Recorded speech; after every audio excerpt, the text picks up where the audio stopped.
Okay, we are in page 53. It's been a while since we don't learn, so I'll make a very short, as short as I can, summary of what we saw, and let's move on. The page we're now is 53, basically in the middle of the page. That's the mark I have. What did we learn until now? First of all, we're basically in the middle of the Maimer. It's like a long one. In the middle of the discourse, we're learning a discourse by the fifth Rebbe of Chabad, the Rebbe Rashab, Shalom DovBer. This discourse is from 1997. And it's based on a verse that brings basically the idea that you should put to heart, Parshas Vayeschanan, you should know and you should put in your heart that Havaye hu Elokim. What is it? Two things, two names of God. Havaye refers the name of God of 4 letters, and Elokim is just that name of God. And the Rebbe explained throughout like 4 or 5 pages already that these two names express basically two expressions of God, an infinite expression of God. Haya, Hoy ve'yeh, he was, he is, he will be, beyond time. And the second name, Elokim, expresses nature, a concealment of the infinity, to generate in this world a sensation, so to speak, of finity, the opposite of infinity, limitations. But the truth is that this is not a true limitation, and to explain that, the Rebbe brought examples of teacher and student. And the teacher knows a lot, and the student doesn't know anything, and the teacher teaches and conceals and makes a package with information, with examples, etc., that when the student really grows into understanding, into deepening into the examples that the teacher gave him, the student can reach actually the same ideas the teacher has. And the concealment is only for the student, not for the teacher. The teacher knows and sees in the examples the deepness of the ideas. Okay, these are all the things that the Rebbe spoke about. In the previous page, page 52, the Rebbe made like a change, a sudden change of subject. It looks like a complete change, but the truth is he's going to go back to the previous ideas. What was the change? Basically, towards the middle of the previous page, the Rebbe brought the idea that you could get this revelation, so to speak, of the essence. I'll explain what this means in a second. Even now. I mean, you have 2 names of God, as we explained, infinity and finitude, and Elokim, which is the name of God that conceals and is the nature, etc. It prevents a person from seeing, from feeling the infinity of God. But you could get to that, even now, even through Shem Elokim, even in the concealment by living in this world, etc., you could get to the revelation of the infinity of God. How do you get to that? And the Rebbe said, through work. And the Rebbe divided this work in 2 parts. Igias nefesh v'Igias basar. You have to work spiritually speaking, and really toil, like hard work, and physically speaking, to remove all the concealments, and you will get this gilui, this revelation of God, even now. This is what the Rebbe said. In order to explain that, the Rebbe said, I have to explain to you another subject. That's where the Rebbe changed, and started going somewhere else. In order to understand that, you have to understand something else. What's this something else? In Hebrew, nesioinois, challenges, tests. You have to understand what it means, a challenge in life. And when you understand what a challenge is, you will understand why through work, toil, hard work, etc., you can get the gilui, the revelation of infinity even now. This is the point. Now we're in the middle, basically, of this explanation of the nesioinois, of the tests and challenges a person has in life. The Rebbe basically mentioned the idea that the soul, when it's up there, whatever that means, before coming into a body, into a life, the soul is in front of God and is enjoying God, and suddenly God comes up and says, you have to go down, you have to go to a body, and you have to be in my world, so to speak, and do things, whatever, Torah, mitzvahs, all of this. And the soul doesn't want to come down. This is what actually our sages say in Pirkei Avos, Al karcha chatachai, against your will you actually live. The soul wants to remain over there, and we have to understand, why would the soul descend into this world, into these difficulties and problems and challenges, etc., it could stay over there, up there, whatever that means, with God. Why descent over here? And the classical chassidic answer is yerida tzarich aliyah. It's a descent in order for a greater ascent. The only way you can actually grow, so to speak, up there is by being down here. And then when you go back, you're going to be in a better level than what you're over here. This is what the Rebbe said, and this is the whole avoida of Nisyonis. This is the whole work of challenges and problems that actually conceal the truth. Like a person faces a challenge, a problem in life, and this problem seems so overwhelming, so terrible, so impossible to overcome, etc. But the truth is that God is over there.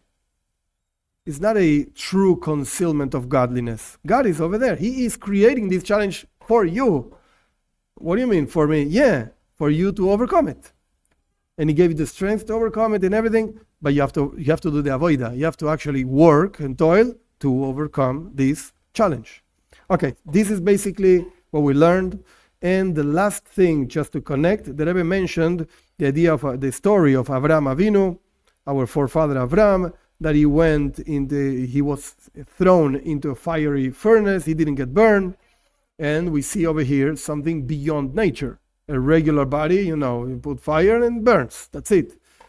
But Avraham didn't burn, so we see that fire sometimes doesn't burn and water sometimes doesn't consume the fire. Oh, something is going on over here beyond nature. Okay.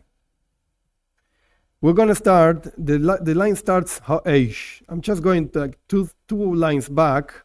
It's almost in the middle of the page. Page 53, the line starts ha'esh, towards the middle of the line. Kol zeu lemayla min hateva. All of these, that the fire doesn't burn and the water doesn't consume, etc., this is beyond nature. Hainu, what does that mean? This comes from a level of the infinite light that does not have any limits.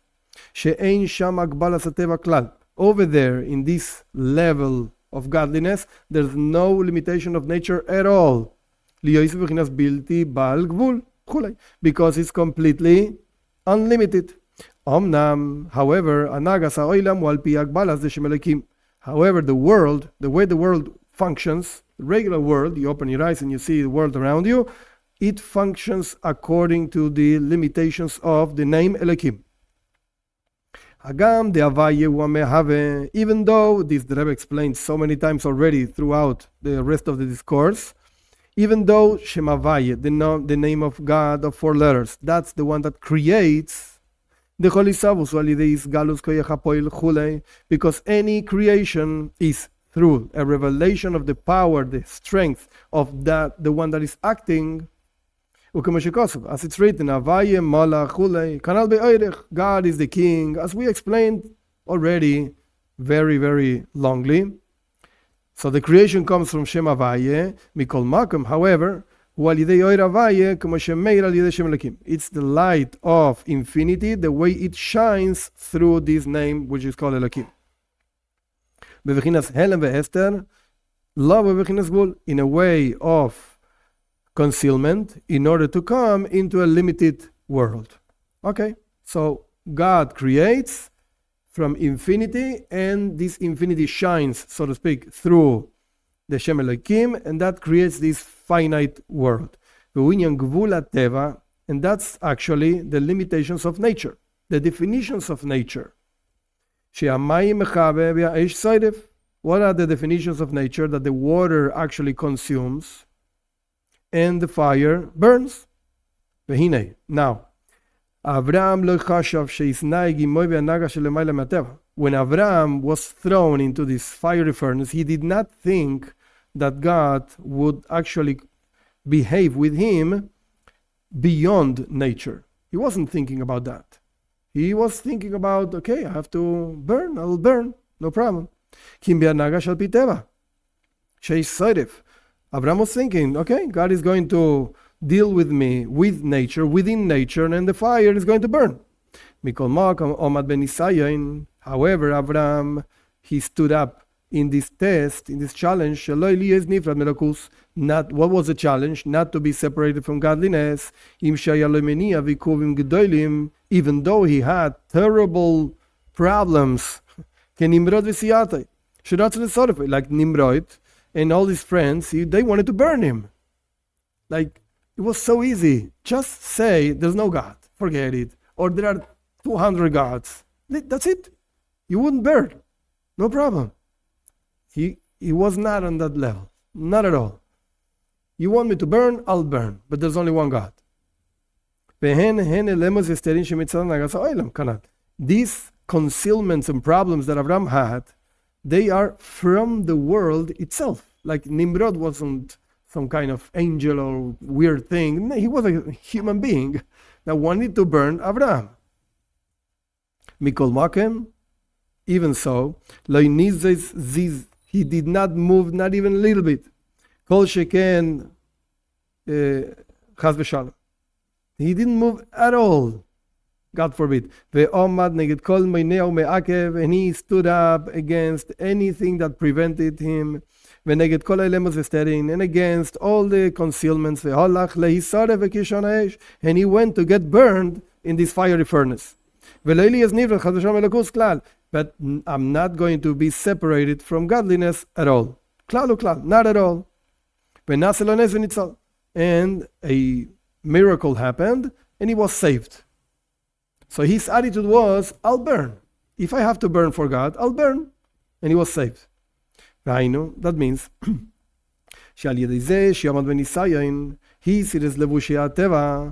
and this is actually of the most important lines on the subject we're learning. What was its structure? What happened over there? Through Abraham standing up clearly, strongly on this test, on this challenge, he removed the levush, the garments of nature. Vehem, what is the garments of nature? These investment and this concealment that comes from the word, from the name Elohim, and shined for Abraham this revelation of the infinite light that has no limit. So before, in my summary, introduction, whatever, I explained that after 4 or 5 pages of explaining how God conceals himself, he doesn't conceal himself, whatever, etc., etc., the Rebbe said, wait a second, even now, in this world of concealment, because that's where we live, you could get a gilu, you could get a revelation. So now he's explaining what happened by Abraham. By standing up on this test, he actually removed, so to speak, Shem Elohim and shined on his life Shem Havaya.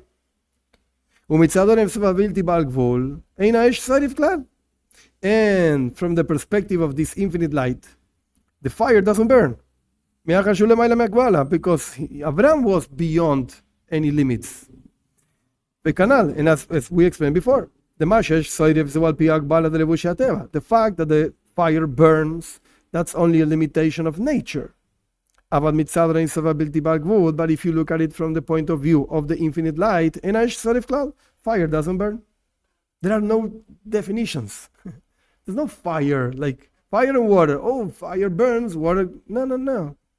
There's no fire, no water, no nothing. Just God.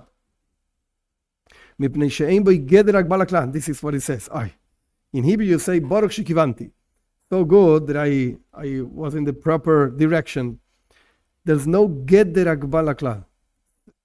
There's no definition of limitation at all. This is a huge subject in Kabbalah and in Hasidus. I don't remember the Rebbe bringing this in this particular discourse, but it's a famous phrase. This phrase was actually written down by Rav Meir ibn Gabbai. Rav Meir ibn Gabbai was a Mekubal, was a Kabbalist. He wrote a book, Avodas HaKodesh, Holy Work or something like that, Avodas HaKodesh. It's a famous book. The problem, quote unquote, with this book is that he wrote so close to the Arizal that as soon as the Arizal came up, that's it, forget it. No Meir ibn Gabbai, no nothing. That's it, Arizal, just Arizal. But his book is a very hard and comprehensive book of Kabbalah.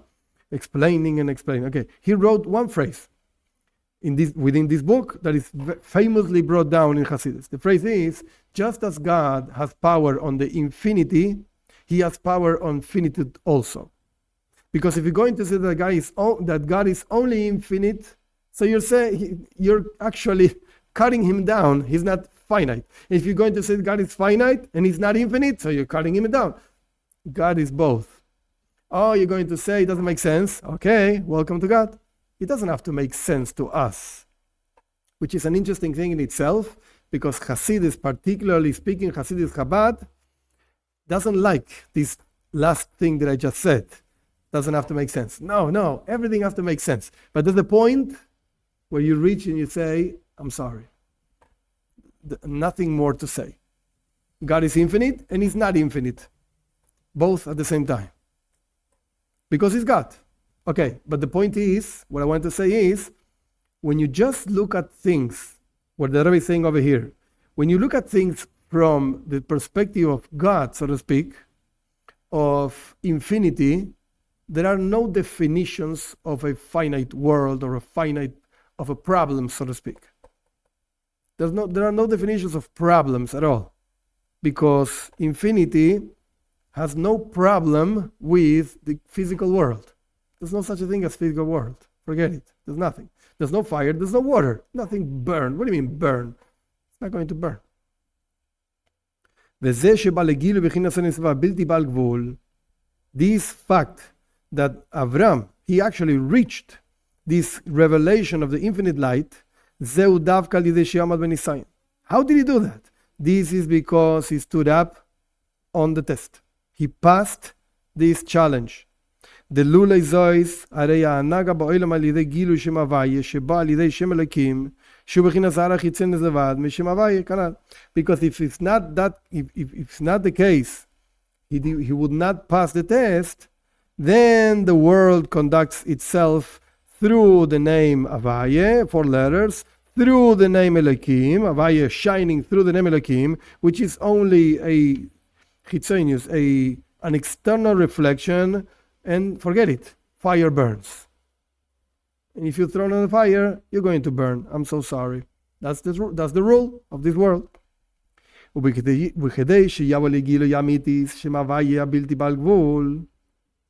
in order to reach the revelation of the truth of this name of God that is completely infinite, which is beyond this other name of God, Elohim, this happens only through challenges. Through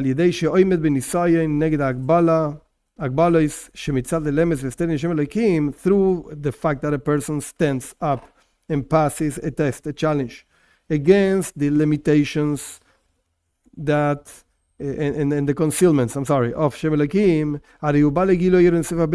you reach this infinite light. Now we pass the page, beyond the limitations of nature.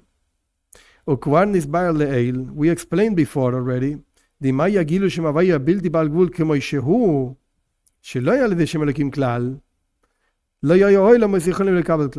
explained before that if in the world would shine a revelation of the name of Havaye, he was, he is, will be, etc., without limitation, as it is not through the Shem Elokim at all, so the worlds would not be able to accept this.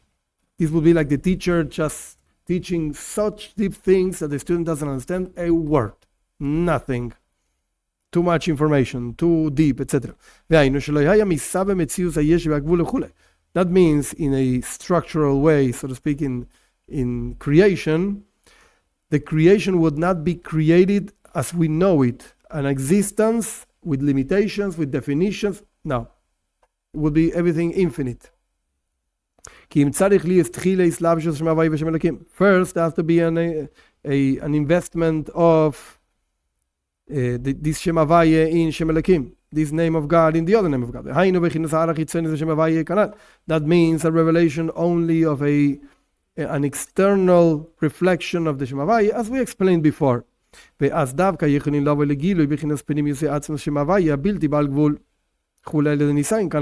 And then, only then, you can reach, actually, a revelation of the innermost and the essence of the Shem Havaya, which is infinite, through a challenge. So the Rebbe, what the Rebbe is saying is very simple. It sounds weird, but it's very simple. So you're telling me that through a challenge, I reach Havaya. Very nice. Why don't you just create the world with the Shem Havaya? And that's it. No challenges, no problems. Everything's fine. Everything's nice. Okay, that's Mashiach.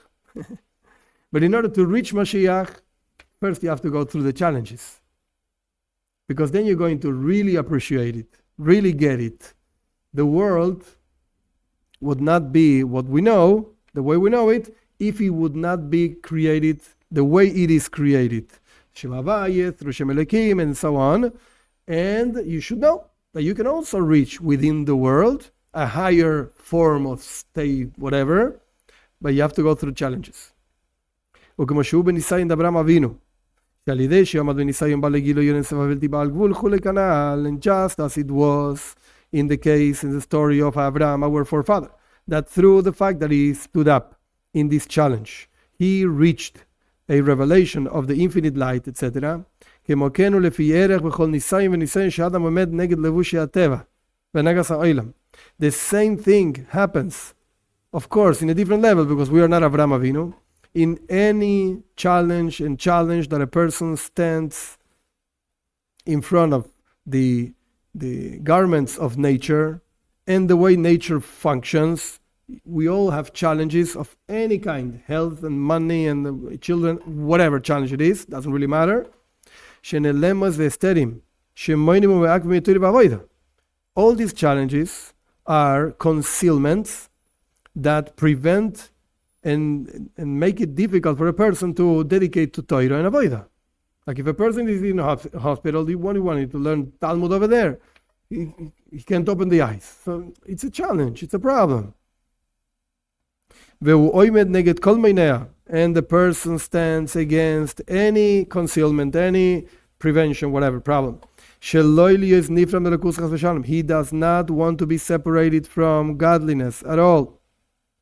God forbid. And he works in learning Torah, in service of God, each one according to its own level.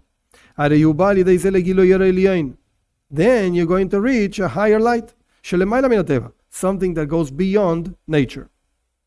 And this is the reason why the soul came down. The soul came down in a physical world, and in a physical body, and in a physical world. And the world and the body, etc., is very limited to nature. And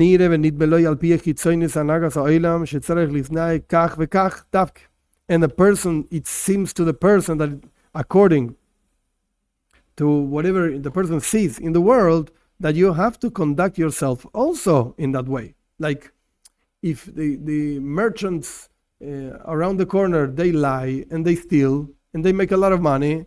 So if I want a lot of money, what do I have to do? Lie and steal. And the same thing. That's the way to get money. It looks like that's the only way. Now he says it clearly. Like for instance in business. It seems, you think, that you have to wake up really early and work the whole day until the night. You have to be in the business the whole day. And if you take it 1 hour for you, a moment for you to pray, to learn Torah, you will lose money. What do you mean? I have to make more money. I have no time to learn. The same thing, a person thinks that he has to do. Tachbules is like weird machinations and ideas in order to make more money, like stealing, like lying. If you sell whatever fabric, so this is a good fabric, the client comes, yeah, this is the best. What do you mean the best? It's really garbage. Whatever, just sell it as the best. Who cares? You cannot behave with truth. You have to sell a car. What are you going to say? All the problems that the car has? Forget it. It's a nice car, you see? Don't say anything. If you are truthful, you're not going to make money, or yafsid, you're going to lose money. Because the whole world is against, quote unquote, the world is against truth. You have to lie. You want to make a good business? Lie. Hide information. Don't say everything. Shut up. You're going to make more money. But the truth is, you're wrong. That's not the way to go. The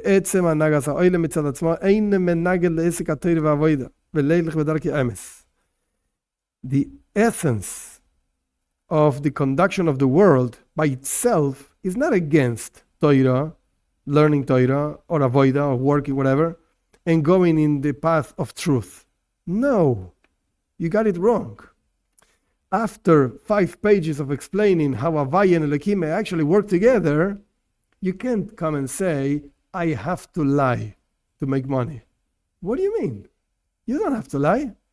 The world is only godliness. God doesn't want you to lie, and you don't need to lie. The canal, as we explained before, all the concealment that the name Elohim actually performs on the name Havaya, it's not true. It's not true. Because the only reason why these concealments and problems are there in front of you is for you to actually pass them and stand against anything that prevents you. And you should go and ispalel and pray to the boy as it has to be. And you should learn Torah every day, the way you fix it throughout the day with your times, etc., etc. And you have to go away far from lies. And also don't make so much machinations and forget it. God is going to provide. It's going to be good for you. You should go with integrity and with truth. And there shouldn't be any shape of prohibition in your business at all. And through the fact that you stand up against all these challenges in all these things, you will reach actually a revelation of a supreme light that is beyond nature. That doesn't mean, that's my explanation, the Rebbe doesn't say, but that doesn't mean that God is going to appear in front of you and say, hello, I'm God. No, that's not what we're looking for. No, what we're looking for is, this guy needs money to live, and God is going to provide. Don't lie. Don't do anything weird. Just do your job. Stop. Go learn Torah. Go pray. Go do what you have to do. God is going to provide. It's going to be fine. That's the miracle, so to speak, we're waiting around. Not just that God appears in front of me.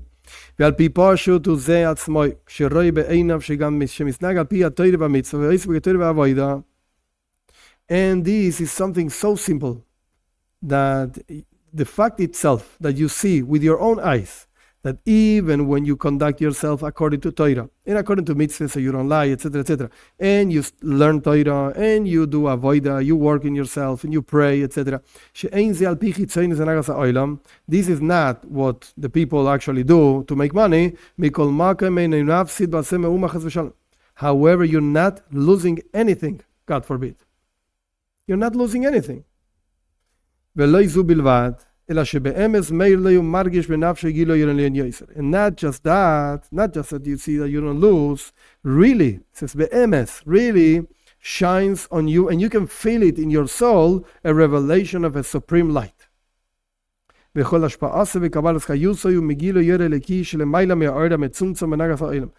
all the flux of energy, whatever, from God, and all the livelihood that you receive, it comes from a revelation of the godly light that comes from above, from this above this concealed light and the concealed behavior of nature. You're receiving from beyond that.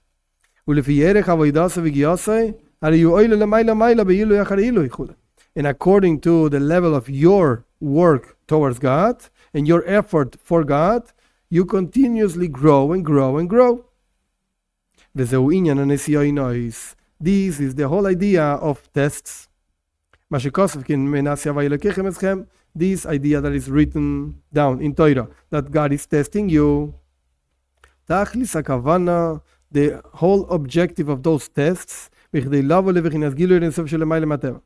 in order to reach this godly light that is beyond nature. Just as the test by Abraham, and the same thing happens in every single challenge, as we explained before. There's a short story by the Rebbe Rashab, the author of this discourse. He had a chassid that he sold wood, something like that. And he had so much money, everything was so fine. Boots. And in the times of the wars, Napoleon, and after Napoleon, not Napoleon because this is later, but the wars of Russia against Japan, I think it was, I don't remember. Okay, whatever. This guy made so much money doing boots for the Russian army. Thousands of boots. So much money. And in Russian, they are called Colossian. Whatever. I don't know Russian, but this is the part of the story. So I think it's either Yiddish or Russian. I don't know. Doesn't matter. The point is that somehow money started going down and the business started going down and down and down. So he went to his Rebbe. Rebbe, I don't know what's going on with the business. It's going really bad. And the Rebbe answered him in a very simple way, a very deep way. The Rebbe said, a Kopf in Colossian, ich habe schon gesehen. A head, I'm sorry. Feet in Colossian, ich habe schon gesehen. Feet in boots, I saw already. Aber a Kopf in Colossian, ich habe keinmal nicht gesehen. But the head in boots, I never saw. Feet in boots, I saw. Heads in boots, I never saw. You're too much into the business. Your head is in the boots. It doesn't work. It's never going to work. So your feet have to be in the boots. That's going to work. And you're going to be fine. And the chassid understood, I'm just too much into my business. So this is what the Rebbe is saying over here. And therefore the things went better.